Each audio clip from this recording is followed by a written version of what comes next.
Do you think that the standard 2,000 calories a day that most of us strive for, do you think that that's a little bit on the excessive side? Because I have seen, at least anecdotally, studies about, some of the longer lived civilizations, and they're not quite eating 2,000 calories a day. Are we overdoing it, do you think?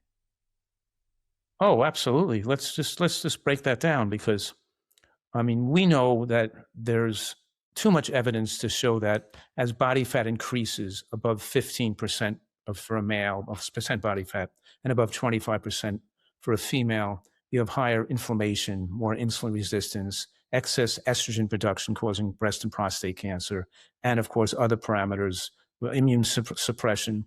So there's really so we're talking about maintaining an optimal weight and good musculature as we age, and not overeating on the right food. And also, as you overeat calories, even if you're not very overweight at all, the overeating of calories speeds up your metabolism and the body's efforts to burn those calories off.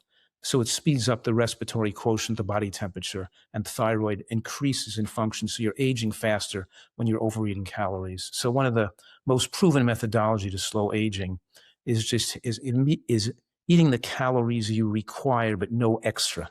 Get your nutrients you need, get the calories you need, but don't consume extra calories you don't need. Because we always say half of what we eat meets our needs and the other half meets the needs of our doctors. That's the joke.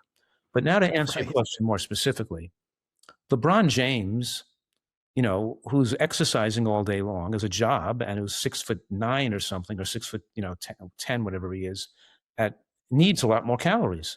Maybe he needs 6,000 calories a day. I don't know what he needs, but he has a certain caloric window that's good for him to maintain his size and mass and exercise tolerance. When I was young, I was a professional figure skater and I was exercising all day long. Half the day was my job, and I required about 4,000 calories a day to maintain my activity, my muscle strength. Probably maybe 3,000 calories a day, 4,000, that range. So obviously a 6'5" muscular male doesn't need the same calories as a 5'1", 70-year-old female who can, not doing much exercise. So I'm saying that every person has to be the artist, scientist to discern the right caloric level for them. And when you can gauge, we can go on a scale. They have these electric scales that tell you body fat percent and also tell you basal metabolic requirements. Tells you what your underlying, metabolic, needs are for your body in caloric calories. We find that most women, 5'3" to 5'4" women burn between 1,200 to 1,400 calories a day, nowhere near 2,000.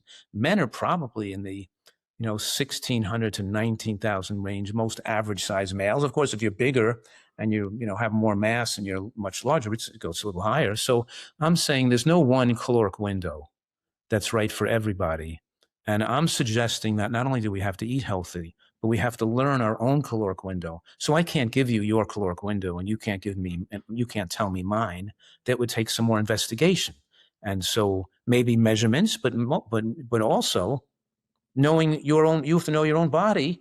And like if you're eating, let's say, 1,400 calories a day, and you're let's say a 75-year-old woman or a 55-year-old woman who's eating 1,400 calories a day, and you're still 20 pounds overweight, you should cut your window down to maybe 1,300 calories a day and see if you start to lose weight to go towards to get rid of the excess body fat.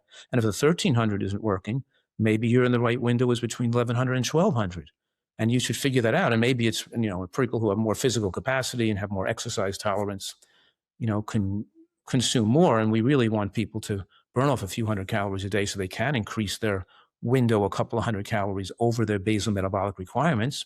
But in any case, I'm saying it's very variable, and trying to study and ascertain your own beneficial caloric window is an art and is something beneficial to a person's longevity.